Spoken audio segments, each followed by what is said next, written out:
কেন্দ্ৰীয় মন্ত্ৰী সৰ্বানন্দ সোণোৱালে সংবাদ মাধ্যমৰ আগত ঘোষণা কৰিছে যে অসমৰ যি জলপথ ব্ৰহ্মপুত্ৰৰ জলপথত 4টাকৈ স্থানত লাইট হাউচ নিৰ্মাণ হ'ব।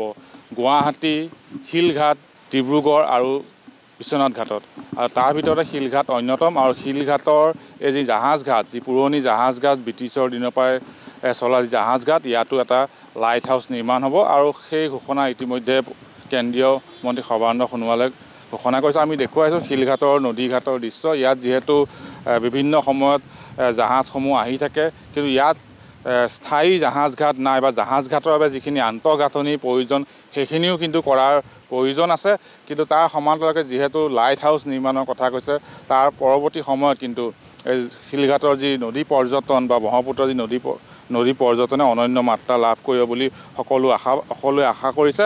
আৰু স্থানীয় ৰাইজ আশাবাদী যে ইয়াত এটা লাইট হাউচ নিৰ্মাণ হ'লে নদী পৰ্যটনৰ ক্ষেত্ৰত বিশেষকৈ শিলঘাটলৈ পৰ্যটকসকল আহে। বিদেশী পৰ্যটকসকল প্ৰায়ে আহে শিলঘাট হৈ কলিয়াবৰ বিভিন্ন পৰ্যটন ক্ষেত্ৰ তেওঁলোকে পৰিদৰ্শন কৰে। তাৰ সমান্তৰালকৈ নদীঘাটটোৰ স্থায়ী এটা আন্তঃগাঁথনিৰ প্ৰয়োজন আছে। সেয়েহে ইয়াত লাইট হাউচ নিৰ্মাণৰ কথা যেতিয়া ৰাইজে গম পাইছে, ৰাইজ আশাবাদী যে এই লাইট হাউচৰ সমান্তৰালকৈ নদীঘাটটো উন্নীতকৰণৰ দৰকাৰ অনুভৱ কৰিছে। আৰু যিহেতু উন্নীতকৰণৰ দৰকাৰ অনুভৱ কৰাৰ লগতে ৰাইজে কেতবোৰ আশা কৰিছে, যিহেতু স্থানীয় এজন যুৱক আছে এই শিলঘাট নদীঘাটৰ সমীপতে তেওঁৰ ঘৰ, আৰু তেওঁৰ পৰাই আচলতে জানিম কি আশা কৰিছে এটা লাইট হাউচ নিৰ্মাণৰ কথা চৰ্চা চলিছে বা মন্ত্ৰীয়ে ঘোষণা কৰিছে। কেন্দ্ৰীয় মন্ত্ৰী সৰ্বানন্দ সোণোৱাল ডাঙৰীয়া দেৱক আমি আন্তৰিক ধন্যবাদ জ্ঞাপন কৰিছোঁ। যিটো লাইট হাউচৰ তেওঁ ঘোষণা কৰিছে, আমি ইয়াত 4 জেগাত স্থাপন কৰিব আমাৰ ইয়াত।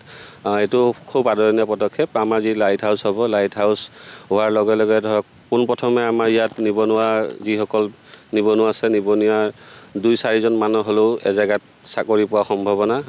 আৰু যি লাইট হাউচ হ'ব, লাইট হাউচৰ দ্বাৰা আমাৰ যি জাহাজ চলাচল হ'ব, জাহাজ চলাচলৰ লগতে আমাৰ অসম সমবায় মৰাপাট কলৰ যি ইয়াত প্ৰডাকশ্যন তৈয়াৰ হয়, বস্তা বা কলিয়াবৰ চাহ বাগিচাৰ নিচেই সমীপত লাগি থকা জেগা, আমাৰ এই চাহপাত বা অসম সমবায় মৰাপাট কলৰ উৎপাদিত সামগ্ৰীসমূহ যেতিয়া এতিয়া গাড়ীৰ যোগেৰে আমাৰ চলাচল কৰে বা তেতিয়া জাহাজ যোগেৰে হয়তো গৈ পেলাই অতি সোনকালে পায়, আমাৰ জেগাবিলাকক চব ডেভেলপমেণ্টৰ সেই সৃষ্টি কৰিব।